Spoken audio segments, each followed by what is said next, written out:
Aujourd'hui, nous commençons dans le showroom qui est concerté par la fureur générale à l'arrivée de Rémi. Electra est horrifiée et Will se jette sur elle pour la frapper. Et dès que l'on l'embêche, soudain tout le monde comprend à quel point Dicky est perdu. On lui révèle les baissées de Rémi. Rémi tente d'expliquer qu'elle était amie avec Electra, puis qu'elle a déménagé à Los Angeles. Elle l'a manipulée et tourmentée car elle ne voulait pas perdre son meilleur ami.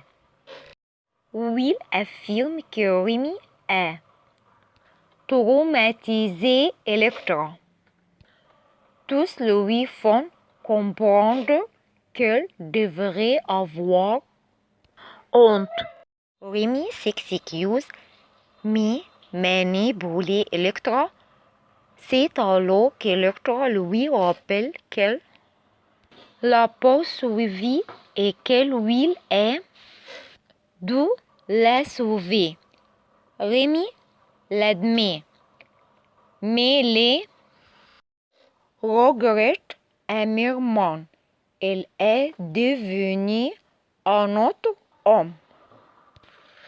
Rémi supplie Electra de lui pardonner et de lui donner une seconde chance. À El Jardino, pour rendre visite à Deacon, elle discute de Hope. Pop sait que Sheila n'est pas là et elle s'inquiète pour Deacon. Deacon confie que Taylor l'encourage à donner une nouvelle chance à son mariage. Brock énumère tous les défauts de Sheila. Deacon sait qui elle est. Brock ajoute que Dicky et Hope seront dessous et inquiets. La conversation dérive sur Dicky et Deacon est persuadé que son fils a trouvé un homme formidable. Brock confie alors qu'elle espérait que Taylor rappellerait à Deacon qu'il existe bien d'autres femmes que Sheila. Dans son bureau, Taylor pense à Deacon quand Sheila fait éruption. Sheila est tellement reconnaissante envers Taylor d'avoir sauvé son mariage. Deacon est rentré à la maison et c'est grâce à Taylor. Taylor semble mal à l'aise. Sheila craignait qu'elle ne se tourne vers une autre femme.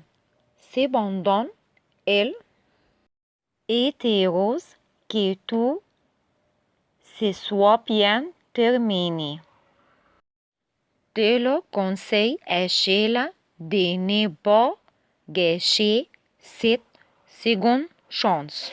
Sheila n'a aucune intention de laisser passer cette opportunité. Taylor reste gêné, mais ne s'attribue pas le mérite d'avoir réuni Deacon et Sheila. Sheila déclare qu'elle savait que si quelqu'un pouvait faire fondre le cœur de Deacon, c'est Sophie Taylor.